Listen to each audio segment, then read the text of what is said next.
आज हम स्टार्ट करेंगे new topic sequences and pattern. सही है। सबसे पहले ये सीक्वेंसेस क्या होता है आपके पास ना, सीक्वेंस क्या होता है? सीक्वेंस आपके पास बेटा नंबर्स है। सही है। कुछ नंबर्स है। जैसे फर्स्ट नंबर आ गया 2, सेकंड नंबर आ रहा है 6, फिर 10, फिर आपके पास एक नंबर आ गया 14 एंड सो ऑन। ये नंबर्स चल रहे हैं। तो आपके पास बेटा जो सेकंड नंबर आया है, जो थर्ड नंबर आया है, जो फोर्थ नंबर आया है, वो एक पर्टिकुलर पैटर्न के साथ आ रहे हैं, एक पर्टिकुलर रूल को फॉलो करते हुए आ रहे हैं, एक पर्टिकुलर पैटर्न को फॉलो करते हुए आ रहे हैं। तो ये नंबर्स की क्या बन गई? एक सीक्वेंस। तो सीक्वेंस के अंदर आपके पास जो है वो हर जो नंबर आ रहा होता है, एक न्यू नंबर आता है, वो प्रीवियस नंबर से लिंक करते हुए आता है, प्रीवियस नंबर के ऊपर डिपेंड करते हुए आता है।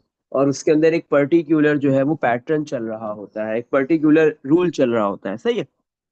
एक पैटर्न को फॉलो करते हुए आते हैं। क्या पैटर्न है? फर्स्ट नंबर 2 था, सेकंड नंबर कैसे आया? जैसे ही आपने 2 में 4 ऐड किया तो 6 आ गया। तो ये 2 + 4 6 हो गया। इसी तरह जब सेकंड नंबर में आपके पास 4 ऐड हुआ फर्दर, तो फिर थर्ड नंबर आ गया 10। फिर थर्ड नंबर में 4 ऐड हुआ तो फोर्थ नंबर आ गया 14। सही है। तो ये आपके पास क्या है? 4। आपके पास हर दो नंबर्स के दरमियान में कितना डिफरेंस है? 4 का। कितना फर्क है हर दो नंबर्स में? 4 का। तो आपके पास यहाँ पे पर्टिकुलर पैटर्न क्या चल रहा है? Difference between two numbers. Common difference कितना है? डिफरेंस कितना है दो नंबर्स के बिटवीन? 4 का। तो ये आपके पास क्या है? ये एक सीक्वेंस है, इसको नंबर सीक्वेंस कहते हैं नॉर्मली। सही है। अच्छा, अभी जो सीक्वेंस के अंदर आपके पास ये जो टर्म्स आ रही है, टू, आपके पास ये जो जो नंबर आ रहे हैं, पहली 2 नंबर है फर्स्ट, सेकंड नंबर आपके पास 6 है, फिर 10 है, फिर 14 है, ये सारी की सारी क्या कहलाती है? ट्रम्स कहलाती है। ये सारी की सारी क्या कहलाती है? ट्रम्स। तो आपके पास सीक्वेंस के अंदर जो नंबर्स आ रहे होते हैं वो क्या है? ट्रम्स होती है। 2 फर्स्ट ट्रम है,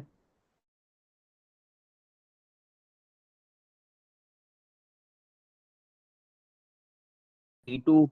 10 आपके पास जो है वो थर्ड ट्रम है, T3। और 14 आपके पास फोर्थ ट्रम है, T4। इसके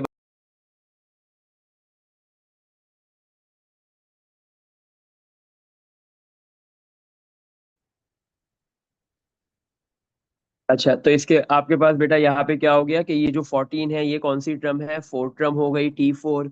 इसी तरह जो नेक्स्ट ट्रम आएगी वो T5 फिफ्थ ट्रम होगी एंड सो ऑन। तो आपके पास सीक्वेंस के अंदर हर एक नंबर क्या होता है? एक ट्रम होती है। First term, second term, third term, fourth term, fifth term and so on. सही है। तो सीक्वेंस में क्या होता है? हर ट्रम्स के, हर नंबर्स के बिटवीन, दो नंबर्स के बिटवीन, दो ट्रम्स के बिटवीन कोई ना कोई पर्टिकुलर पैटर्न चलेगा, कोई ना कोई पर्टिकुलर रूल फॉलो हो रहा होगा। सही है। जैसे यहाँ पे क्या था?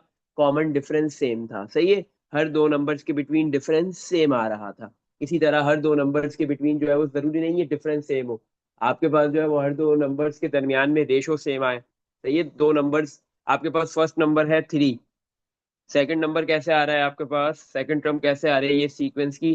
3 जब मल्टीप्लाई हो रहा है आपके पास क्या कहते हैं 3 से, तो 9। फिर 9 3 से मल्टीप्लाई हो रहा है 27। फिर आपके पास फोर टर्म क्या आ जाएगी? 3 27 × 3 81 एंड सो ऑन। तो इस सीक्वेंस में आपके पास क्या है? Multiply by 3। जैसे ही प्रीवियस टर्म, कोई भी टर्म, फर्स्ट टर्म 3 से मल्टीप्लाई हुई, सेकंड टर्म आ गई, सेकंड टर्म 3 से मल्टीप्लाई हुई, थर्ड टर्म आ गई। तो आपके पास जो है वो यहाँ पे क्या है? थर्ड टर्म 3 से मल्टीप्लाई हुई तो फोर्थ टर्म आ गई। तो आपके पास यहाँ पे क्या हो रहा था? कॉमन डिफरेंस सेम नहीं था, बट यहाँ पे प्रोडक्ट सेम था। सही है। हर दो नंबर्स के दरमियान में क्या है? मल्टीप्लाई हो रहा था। किससे?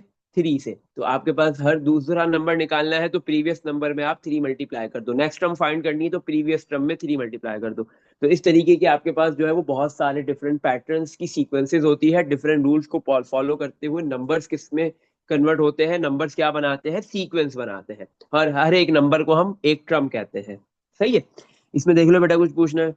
अच्छा, अब जो है आपके पास डिफरेंट टाइप्स की सीक्वेंस होती है, टाइप्स ऑफ सीक्वेंसेस जो हमने पढ़नी है। होती तो काफी टाइप्स की है लेकिन हमने जो पढ़नी है। Number 1, linear sequence.